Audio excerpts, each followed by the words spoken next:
مسلمانوں کے لیے بھی وقف ان کی بہبود، مجموعی بہبود کے لیے خرچ ہوگا۔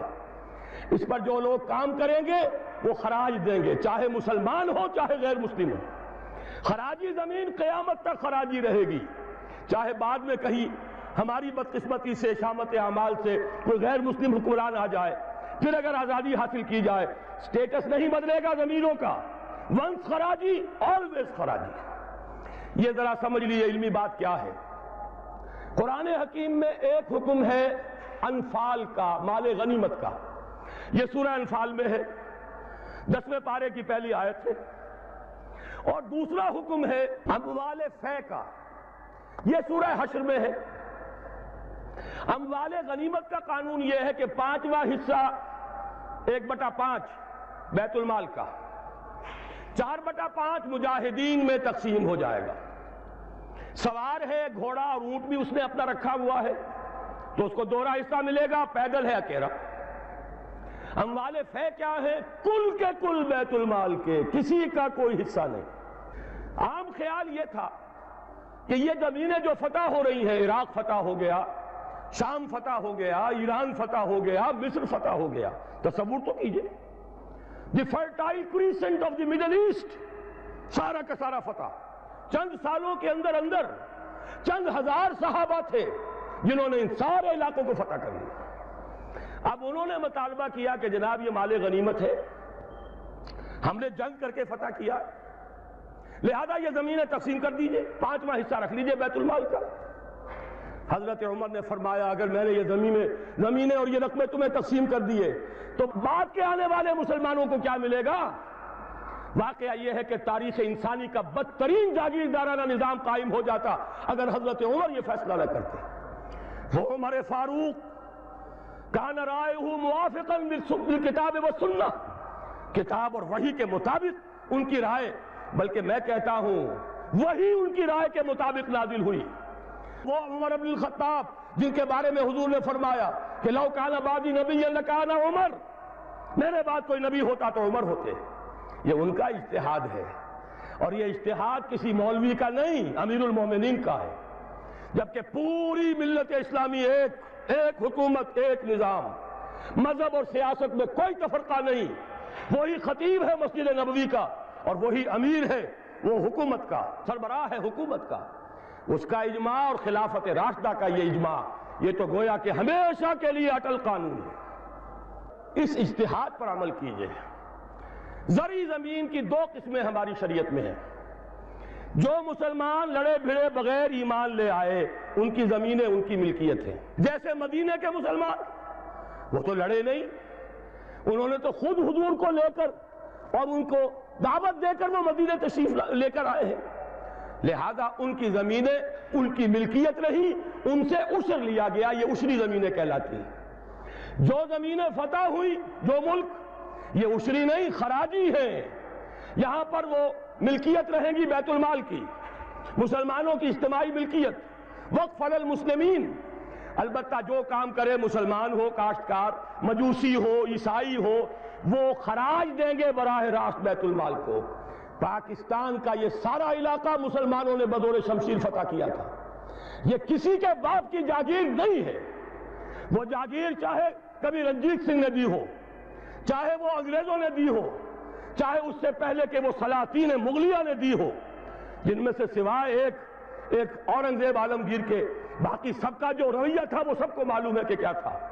اکبر اعظم نے تو یہاں سے دین محمدی کا جنازہ نکالنے کے لیے ایڑی چوٹی کا زور لگا دیا تھا صلی اللہ علیہ وسلم، نیا دین الہی رائج کیا تھا وہ اکبر اعظم علیہ ما علیہ، ان کی دی ہوئی جاگیریں اور وہ مقدس ہو جائیں گی، انگریز کی دی ہوئی جاگیریں اور وہ مقدس ہو جائیں گی، رنجیت سنگھ کی دی ہوئی جاگیریں وہ مقدس ہو جائیں گی، معاذ اللہ۔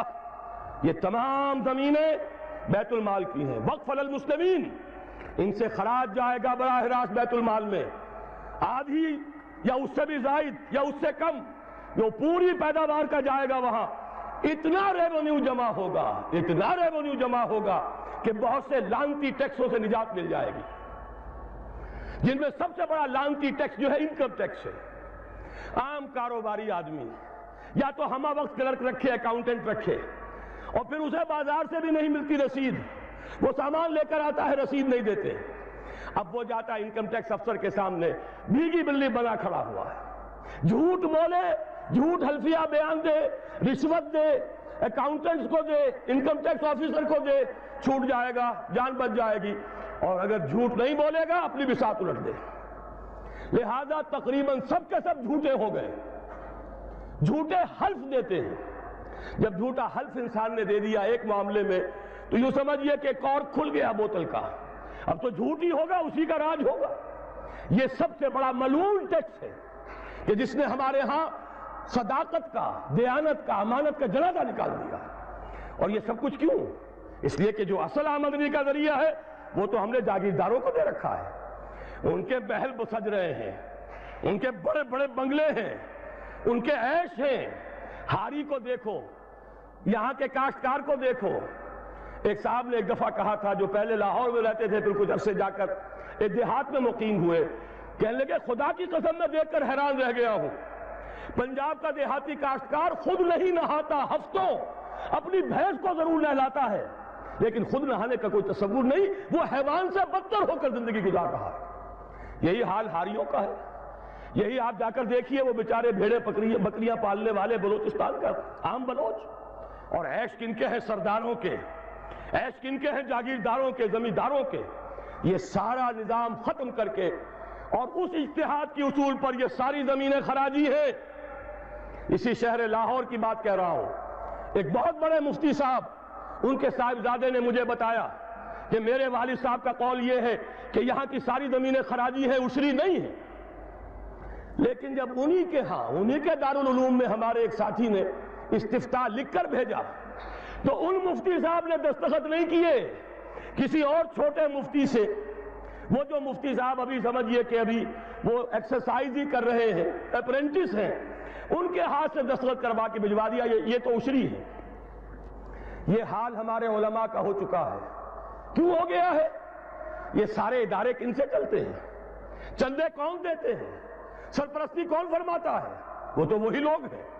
سرمایہ دار کا چندہ نہ ہو تو دارالعلوم نہیں چلے گا، سرمایہ دار کا چندہ نہ ہو تو یہ سارے جو بھی ٹھاٹھ بچھے ہوئے ہیں، جو بڑی بڑی مسندیں سجی ہوئی ہیں، جو بڑی بڑی جائیدادیں بن گئی ہیں، ریاستیں بن گئی ہیں، یہ کہاں سے آئیں گی؟ لہذا سچ بات کیسے کہی جائے؟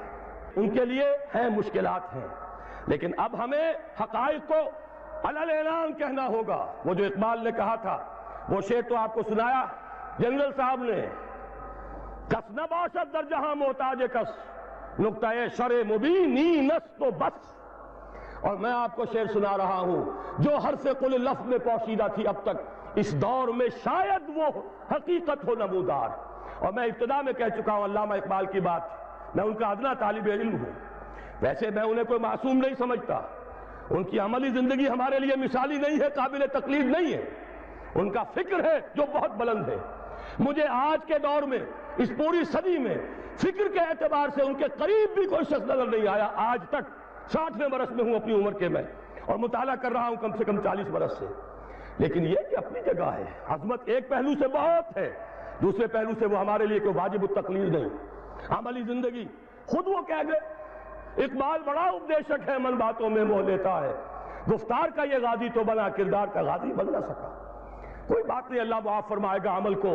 بات صحیح کہی ہے، اور وہ یہ کہی ہے کہ دور ملوکیت میں اسلام کے چہرے انور پر جو پردے پڑ گئے تھے، آج وقت آیا ہے کہ ان پردوں کو اٹھا دیا جائے، ڈنکے کی چوٹ کہا جائے یہ زمینیں خراجی ہیں، کسی کی ملکیت نہیں ہے، کسی کے باپ کی جاگیر نہیں ہے، یہ سب مسلمانوں پر وقف ہے، ان کی بہبود کے لیے ہے، ان سے خراج براہ راست جائے، نیا بندوبست اراضی کیا جائے۔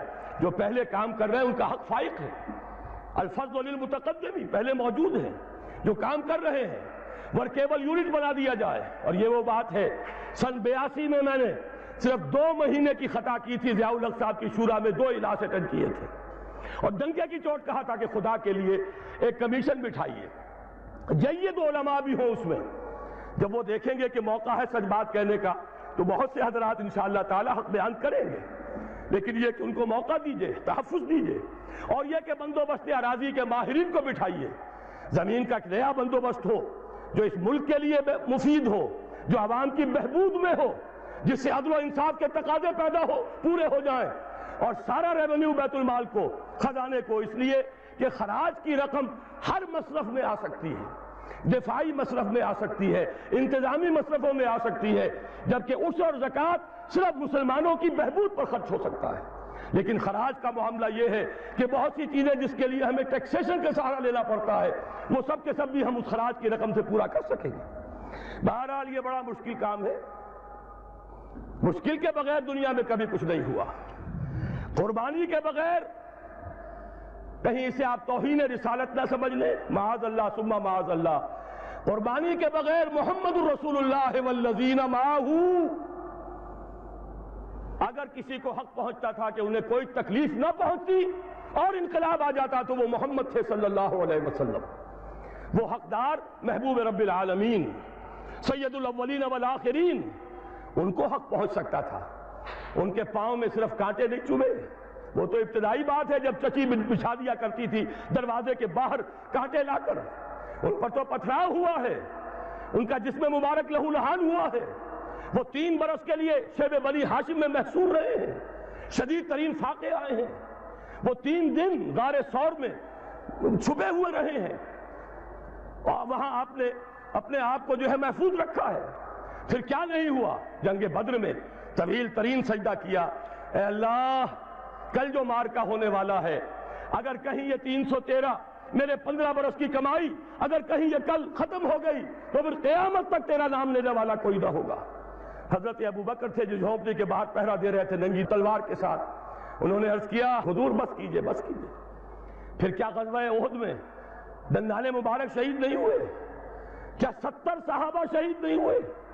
جن میں ایک حمزہ بھی ہے رضی اللہ تعالیٰ عنہ، اسد اللہ و اسد رسول ہی تو ہے ہی، سگے چچا بھی ہیں، خالہ زاد بھائی بھی ہیں، دودھ شریک بھائی بھی ہیں، ساتھ کے کھیلے ہوئے ہم جوڑی بھی ہیں۔ ان کی لاش آئی ہے، ناک کٹی ہوئی، کان کٹے ہوئے، پیٹ چاک کر کے کلیجہ چبا ہوا۔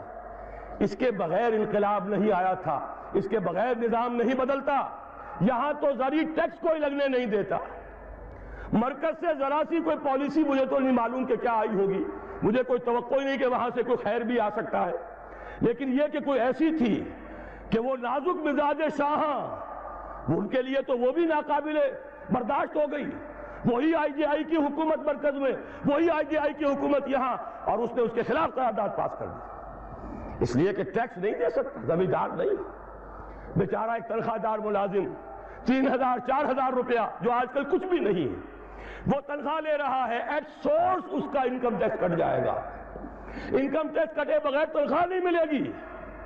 لیکن یہ کہ ان کے لیے کوئی ٹیکس نہیں ہے، جو ٹیکس دینے کو تیار نہیں، جن پر ٹیکس نواز شریف صاحب لگا سکتے ہیں، نہ بے نظیر لگا سکی، نہ بے نظیر کا باپ لگا سکا، نہ نواز شریف صاحب کے جو سرپرست تھے وہ لگا سکے۔ ظاہر بات ہے کہ اس کے لیے تو جب تک جانی قربانی نہیں دی جائے گی، جب تک کہ ہزاروں لوگ اپنے خون کا نذرانہ دینے کو تیار نہیں ہوں گے، یہ ظلم کی رات ختم نہیں ہوگی۔ 7ویں چیز زکوٰۃ کی کامل تنفیذ، اس کو بھی تھوڑا سا سمجھیے۔ بہت بڑا مذاق ہم نے اڑایا ہے شریعت اسلامی کا، بینک ڈپازٹ پر زکوٰۃ لگا دی، بڑا تیر مارا، زکوٰۃ نافذ کر دی، گویا کہ دھوکہ دیا لوگوں کو۔ ایک دھوکہ دیا زکوٰۃ آ گئی، دوسرا دھوکہ دیا سود گیا، جاء الحق وزہق الباطل، تو گویا کہ سارا کام تو ہو گیا، لیکن آدمی دیکھ رہا ہے نہ میرے حال کے اندر کوئی تبدیلی آئی، نہ سرمایہ داروں کی سرمایہ داری میں کوئی کمی آئی، نہ غریبی اور احتیاج ختم ہوئی۔ ہسپتالوں میں جا کے دیکھیے کس طرح دھکے مل رہے ہیں، وہ تو جن کے پاس بڑی بڑی فیسیں دینے کے لیے پیسے ہوں وہ جائیں، جو بھی نرسری ہومز ہے بڑی سے بڑی وہاں پر جو فیس ادا کرے۔ غریب آدمی دھکا کھاتا ہے یا پانی لے کر آتا ہے، یا وہاں بھی لوٹ مار ہوتی ہے، پرچے لکھ دیے جاتے ہیں بازار سے جا کے دوا لے آؤ، اور اس میں سے بھی آدھی رکھ کر اسے آدھی استعمال کی جاتی ہے۔ یہ اس ملک میں ہو رہا ہے، جبکہ زکوٰۃ بھی آ گئی، سود بھی چلا گیا، جاء الحق بھی ہو گیا، زہق الباطل بھی ہو گیا، جبکہ کچھ بھی نہیں ہوا، دھوکہ ہی دھوکہ، فریب ہی فریب۔ صحیح کہا جنہوں نے کہا یہ سود کی نجاست میں سے ایک حصہ آپ نے لے لیا، 10% 15% سود دیا تھا، 2.5% لے لیا، سود کا چوتھا پانچواں حصہ لیا ہے، اللہ اللہ خیر صلی اللہ، نجاست ہی نجاست ہے، اس سے کیا خیر وجود میں آئے گا۔ ہاں کچھ مولوی خوش ہو گئے، کچھ مدرسوں کے وظیفے بند گئے، کچھ حقیقی اور کچھ مصنوعی دفتروں صرف رجسٹروں پر لکھے ہوئے مدرسے۔